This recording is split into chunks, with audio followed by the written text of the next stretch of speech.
Well, Chris, yeah, you saw it firsthand. The water was getting very dangerous on that part of the road. So we now made our way up Bonita Beach Road, and we're at a racetrack where, as you can see, these conditions causing this gas station to completely shut down. They've completely wrapped their gas station pumps. They're not open at this time. And I want to show you, Chris, the reason why they're closed right now. You can see the rain falling off of this building. We're standing underneath an awning right now. It has been pouring down rain with heavy wind. If Karen can show you, Karen, if we could show them the Interstate 75 sign, you can see, Chris, in the distance how crooked that sign is. That's just an indication for how how high these winds have been in this area. I spoke with Trent at the very top of the 7 o'clock hour, and he said, Colton, very soon things are really going to start to ramp up a bit, both with the wind and with the rain. Now we're seeing that in full force. Driving down Bonita Beach Road, we're starting to see more limbs from trees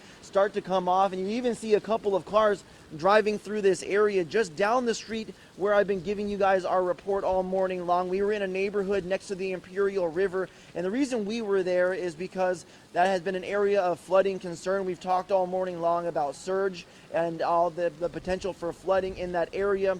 There was water covering my shoes at that moment, and we have to make sure that we're safe, so that's why we now relocated ourselves here to the racetrack on Bonita Beach Road. And one thing, Chris, I do want to point out, and I said it earlier, is I'm kind of shocked about how many people I'm seeing on the road. All morning long, we've been telling people that now is the time to stay home. And while I was in that neighborhood, I didn't see anybody driving around. And you can see these conditions, the wind blowing through these trees, the rain falling off of this, over this awning that we're standing under right now. But as I said, it's very interesting to see how many people are driving on these roads, because we are starting to see pools of water even making their way on Bonita Beach Road at this moment, Chris.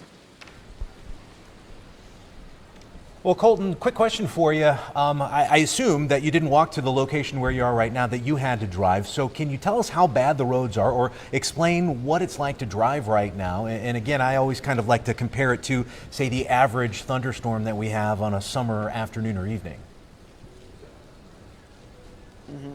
Well, Chris, I'll go ahead and put this into perspective for you. Anybody who lives in Florida and has experienced those afternoon thunderstorms, you know that on the right side of the lane is usually where that water starts to pool. That's not the case of what we're seeing here on Bonita Beach Road.